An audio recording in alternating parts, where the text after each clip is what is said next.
અમદાવાદમાં કોંગ્રેસના રાષ્ટ્રીય અધિવેશનનું કાઉન્ટડાઉન શરૂ થઈ ગયું છે। રાષ્ટ્રીય અધિવેશનને લઈને કોંગ્રેસના સિનિયર નેતાઓ આજે અમદાવાદ પહોંચશે। કોંગ્રેસના રાષ્ટ્રીય અધ્યક્ષ મલ્લિકાર્જુન ખડગે આજે અમદાવાદ આવશે।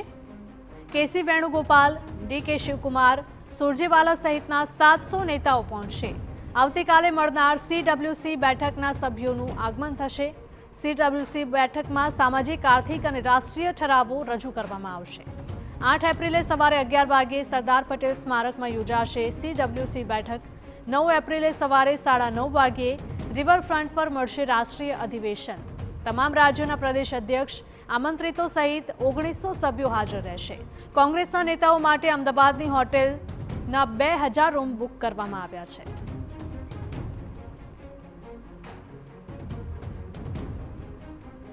તો અમદાવાદમાં કોંગ્રેસના રાષ્ટ્રીય અધિવેશનનું કાઉન્ટડાઉન શરૂ થઈ ગયું છે, જેને લઈને તડામાર તૈયારી।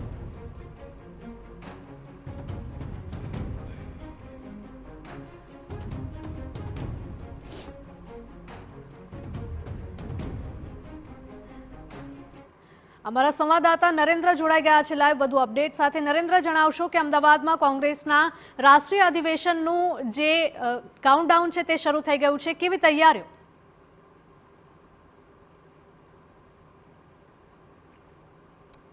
જી હિરલ, 6 દાયકા બાદ કોંગ્રેસનું રાષ્ટ્રીય અધિવેશન અમદાવાદમાં એટલે કે ગુજરાતમાં મળવા માટે જઈ રહ્યું છે। આ અગાઉ 1961-62માં ભાવનગરમાં કોંગ્રેસનું રાષ્ટ્રીય અધિવેશન મળ્યું હતું અને ત્યારથી લઈને અત્યાર સુધી લગભગ 63 થી 64 વર્ષ વીતી ગયા છે અને આ સમયગાળા દરમિયાન ક્યારેય પણ કોંગ્રેસનું રાષ્ટ્રીય અધિવેશન ગુજરાતમાં મળ્યું નથી, પ્રથમવાર મળી રહ્યું છે। અને એની પાછળ એક પ્રકારની ક્રોનોલોજી પણ જોવી ખૂબ મહત્વની છે, કારણ કે લોકસભાની ચૂંટણી બાદ તરત જ રાહુલ ગાંધી દ્વારા વડાપ્રધાન નરેન્દ્ર મોદી અને અમિત શાહને લોકસભાના સંસદમાંથી એક ચેલેન્જ આપવામાં આવી હતી કે 2027ની વિધાનસભાની ચૂંટણી તેઓ ગુજરાતમાં ભારતીય જનતા પાર્ટીને હરાવવા માટે જઈ રહ્યા છે। અને ત્યારબાદ કોંગ્રેસનું ગયા વર્ષે કર્ણાટકમાં જે અધિવેશન મળ્યું હતું ત્યારે જાહેરાત કરવામાં આવી હતી, કારણ કે 2027ની તૈયારી કોંગ્રેસ અત્યારે હાલથી કરવા માંગતી હતી અને એના જ કારણે ત્યારે એ જાહેરાત થઈ ચૂકી હતી કે આગામી જે 2025નું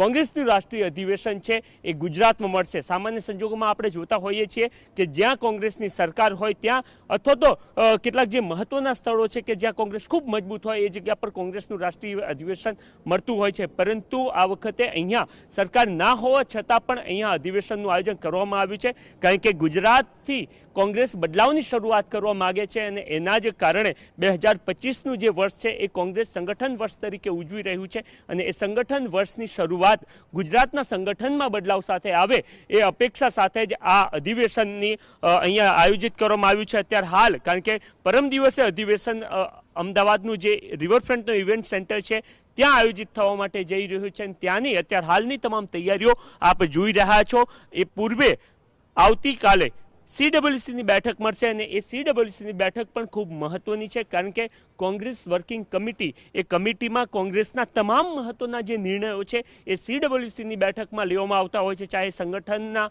મુદ્દાઓ હોય કે પછી દેશ હિતમાં કોઈ કામ કોંગ્રેસ કરવા માંગતી હોય અથવા તો કોઈ ચળવળ શરૂ કરવા માંગતી હોય તો એ સહિતના તમામ મહત્વના નિર્ણયો છે એ કોંગ્રેસ સીડબ્લ્યુસીમાં લેતી હોય છે। ત્યારબાદ એમનું જે અધિવેશન મળતું હોય છે એ અધિવેશનમાં એ ઠરાવને અનુમોદન આપવામાં આવતું હોય છે। તો આ ઉપરાઉપરી બે મહત્વની ઇવેન્ટ, એક સીડબ્લ્યુસીની બેઠક અને ત્યારબાદ તરત જ રાષ્ટ્રીય અધિવેશન અહીંયા આ ઇવેન્ટ સેન્ટર છે ત્યાં આયોજિત કરવામાં આવ્યું છે અને દેશભરના લગભગ 1900 કોંગ્રેસના મહત્વના નેતાઓ કે જેઓને એઆઈસીસીના ડેલિગેટ્સ તરીકે જોવામાં આવતા હોય છે એ તમામ લોકો ઉપસ્થિત રહેશે અને અહીંયાથી ચાહે ગુજરાતમાં સંગઠનના બદલાવની શરૂઆત હોય કે પછી રાષ્ટ્રીય કક્ષાએ કોંગ્રેસમાં બદલાવની શરૂઆત હોય એ તમામ શરૂઆતો આ કોંગ્રેસના સીડબ્લ્યુસીની બેઠક અને ત્યારબાદ 9મી તારીખે આયોજિત જે અધિવેશન છે એમાં કરવામાં આવશે। એ પૂર્વે આજે તમામ મહત્વના નેતાઓ ચાહે ડીકે શિવકુમાર, કેસી વેણુગોપાલ, સુરજેવાલા, રાષ્ટ્રીય અધ્યક્ષ સહિતના તમામ નેતાઓ છે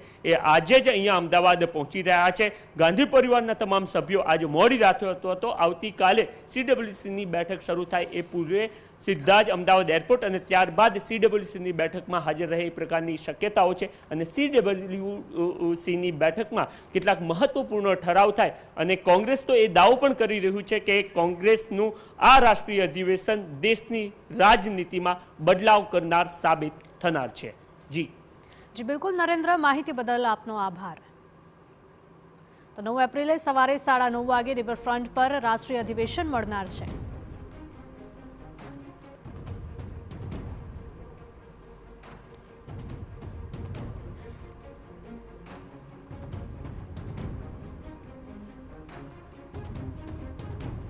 રાજ્યના વિવિધ જિલ્લાઓમાં કાળઝાળ ગરમીનો અનુભવ થઈ રહ્યો છે. અમદાવાદમાં સિઝનમાં પહેલીવાર તાપમાન 43 ડિગ્રીએ પહોંચ્યું છે.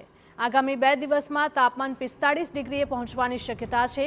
સૌથી વધુ કંડલામાં 45.6 ડિગ્રી તાપમાન નોંધાયું હતું. સુરેન્દ્રનગરમાં 44.2 ડિગ્રી તો રાજકોટમાં 43.9 ડિગ્રી તાપમાન નોંધાયું. અનેક જિલ્લામાં આજે હીટવેવની હવામાન વિભાગ દ્વારા આગાહી પણ અપાઈ છે. તો કચ્છમાં આજે રેડ એલર્ટ જાહેર કરાયું છે. મોરબી, રાજકોટ, પોરબંદરમાં ઓરેન્જ એલર્ટ આપવામાં આવ્યું છે. તો હવામાન વિભાગ દ્વારા હજુ પણ આગામી દિવસોમાં ગરમી વધવાની શક્યતા વ્યક્ત કરવામાં આવી છે. રાજ્યના વિવિધ જિલ્લાઓમાં કાળઝાળ ગરમીનો અનુભવ હવે થવા લાગ્યો છે. અમદાવાદ શહેરમાં સિઝનમાં પહેલીવાર તાપમાન 43 ડિગ્રીએ પહોંચ્યું છે. તો આગામી 2 દિવસમાં તાપમાન 45 ડિગ્રીએ પહોંચવાની શક્યતાઓ છે. સૌથી વધુ કંડલામાં 45.6 ડિગ્રી તાપમાન નોંધાયું. સુરેન્દ્રનગરમાં 44.2 ડિગ્રી તાપમાન